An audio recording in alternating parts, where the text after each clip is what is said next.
Again, if it's here for Galaxy Girl Creations, welcome to my channel. Welcome to the first day that I'm posting for Woodgrain Winter. I'm a bit behind in posting for this due to a family emergency and an injury to my arm. And anyway, this is my first one, and I'm finally glad to be able to post it. So I'm starting out with a bunch of the 49 in Market Christmas Spectacular collection. I'm not going through all of the pieces with you, but I do have the collection pack, the foundation papers, the um, kit of embellishments, the cluster kit, and the ultimate page kit. And then I have one other um, piece that has ephemera bits. And then I have two photos of myself actually from 1977 at my grandparents' house on Christmas Eve. So I'm going to go ahead and scrapbook those. I did dig out a bunch of vintage photos. That sounds weird calling my own photos vintage, but I guess, when you get to a certain age. Anyway, I am using some vintage photos of myself and of Christmases past for the next few layouts. I will be doing some winter layouts as well that are not necessarily Christmas related. So I started out by matting my photos, and then I decided I didn't really like them matted. I wanted them to have like a Polaroid around them. So what I did was I added a little adhesive to the mat that I created, and I stuck the Polaroid to that rather than actually putting adhesive on the front of my photos, because these are original photos. I don't want to add adhesive or anything over the top of them that's going to cause them to degrade any further. These were pulled out of an old album that my mom had put them in years and years and years ago, and they've been sitting in a box waiting to get scrapbooked. So here we go. I did measure these, and they are about 3.5 by 3 3/4 or somewhere around in there. And I just went to my Silhouette software and created this little Polaroid by making a square with a rectangle around it, and then using the measurements in the software to make sure that it was going to cover the outside of my photograph and be able to work with the sizing that I have here, because they are kind of weird sized photos, at least for the current day stuff that we've got going on. But back in the day, I think these were kind of standard. Anyway, I went through these papers and decided I really wanted to use this kind of vintagey yellow one. Any of these would have worked. They're such beautiful papers, and I really like that one with the black plaid, but I didn't want to, um, I don't know, I didn't want to like alter it because it's so pretty. So I decided I'm going to go with this particular page, and I feel like the kind of yellowy undertones works well with this photo. I didn't do any photo correcting and reprint or anything like that. These photos also have like a texture to them, and so they are a bit difficult to scan or photograph and reprint because it picks up the texture and tends to print that as well. And I did not have a whole lot of luck finding a software that corrected that really easily.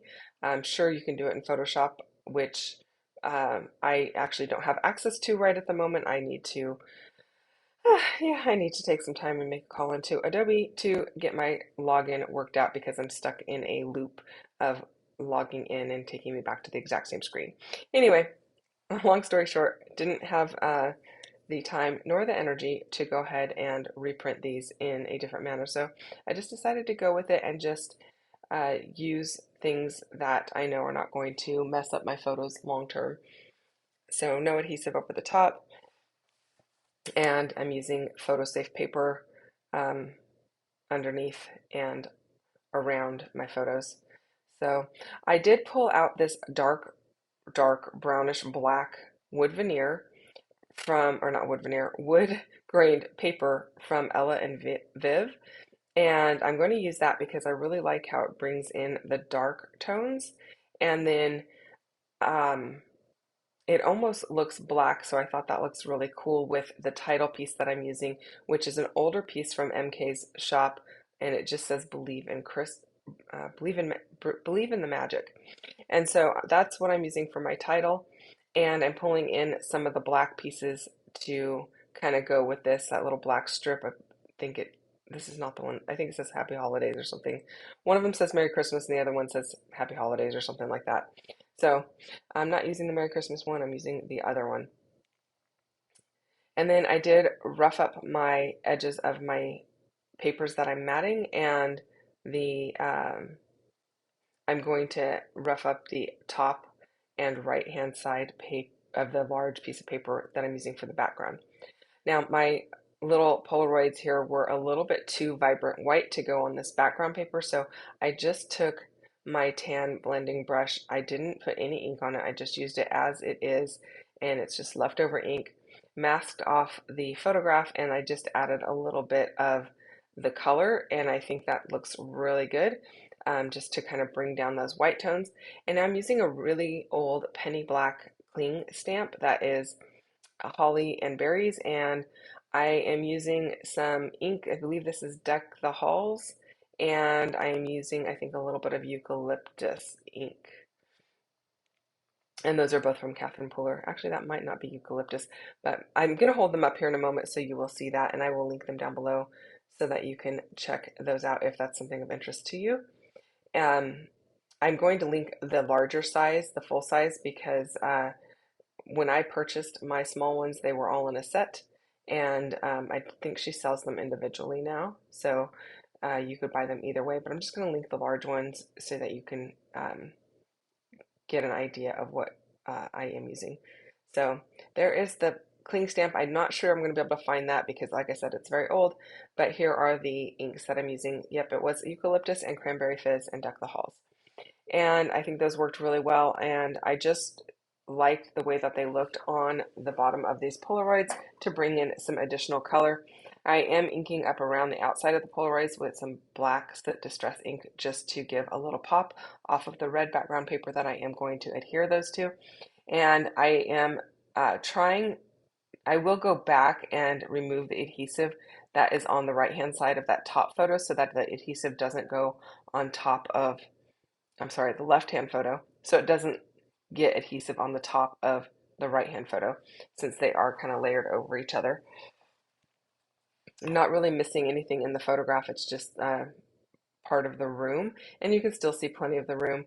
Um, this was at my dad's parents' house, which we would go and spend Christmas Eve with them when I was little, and then we would go to my mom's parents' house for Christmas Day, and they lived in the same town at that time, and so that worked out really well.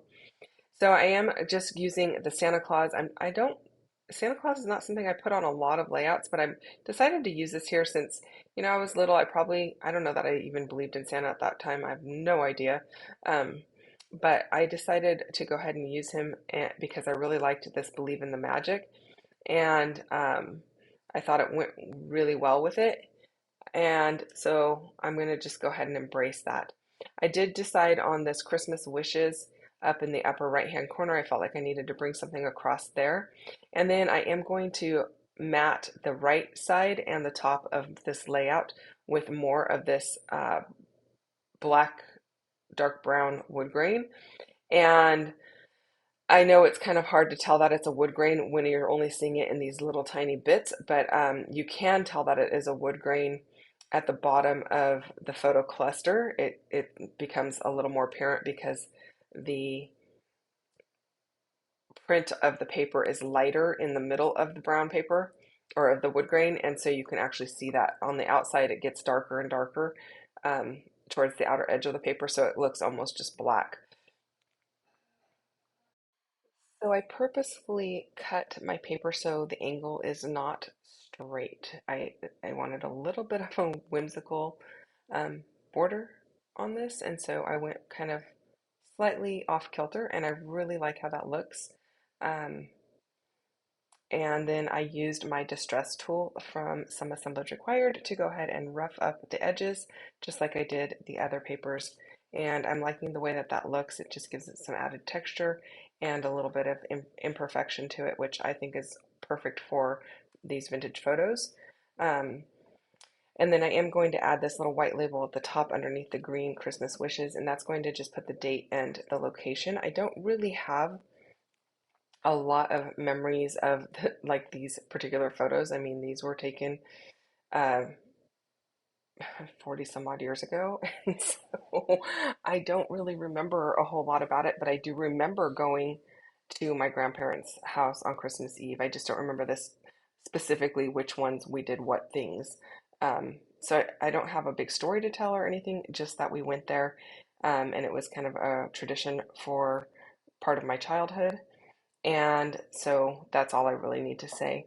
Now, I did swap out my black doily, which was a bit smaller than this dark green one, but I swapped it out for the dark green one because it's going to show more, and I wanted to add a little bit more of the depth of that green rather than just the more yellowy green, because I have some of that dark green on the bottom of my photos where I did my stamping, and it's more prevalent in the upper right hand corner, so I wanted to bring it down to the bottom left of the photos. And then I did cut this piece of red, so that I don't waste the top portion of it. I can use it somewhere else, but I do like that that's hanging down, bringing the red to the bottom because the red paper behind my photos doesn't really show at the bottom of my photos. So I wanted to bring it in that way. And then I'm layering up some foliage, the tree, and then this branch under the title, adding Santa over underneath my title piece. And you're going to see that title piece a lot better in the close-ups. And then I'm going to pop this little red piece up onto some foam tape. Originally I had a green one there, but since I switched out the doily for a green doily, I decided to go with a red piece down in this bottom left corner. And then I am also adding a couple of the little berry twigs that I punched out of um, either, I'm not sure if they were in the embellishment cluster kit or if they were in the ultimate page kit, but popping those up onto a little bit of foam so it adds a little bit of added dimension. And then I am also going to use one of them coming out of the bottom of the title and one up in the um, to the upper left of Santa here, just to give added dimension and complement what is already printed on the paper. So I think that looks really nice. It looks like it's coming right out of the paper. And then I'm using some glue dots to hold down my title. Actually, I think I'm using Zot's Bling, or I kind of use them interchangeably. I don't have really a big preference, um, just whatever is the cheapest. And then the foam that I'm using is just the Fun Foam from Walmart. It is adhesive backed on one side, so I like that because I usually stick the adhesive portion to uh, whatever ephemera bit I'm using, and then I use a little liquid glue to adhere it to the base of the page. I did punch out a couple of these little holly bundles out of one of the laser cut elements here, and I'm using those up behind my little cluster in the upper right, and it's going to bring in um, that printed element on the right hand side of the page. It's going to bring it a little bit further behind my uh, cluster here, and I really like how that ends up looking also. Then I just use a little liquid glue to adhere that down. I like Nuvo Deluxe adhesive, it works well. Doesn't show, and it sets up really fast, so it works really well. And then I do add a couple pieces of foam underneath a couple of those little holly pieces just to kind of give a little added dimension up in that corner. Um, I want to remind you that there is a playlist for everyone playing along with Woodgrain and Winter. I will include the playlist down below so that you can go and check that out. Um, we've invited a bunch of friends to play along with us, and we are so thankful to have them joining us this season. We are posting on Sunday, Wednesday, and Fridays, and so you will get new video from anyone or from MK and I on those days, provided I can keep up with everything going on. Thanks so much for watching, you guys. I really appreciate it. I hope you enjoyed this video, and I will see you next time. Bye bye.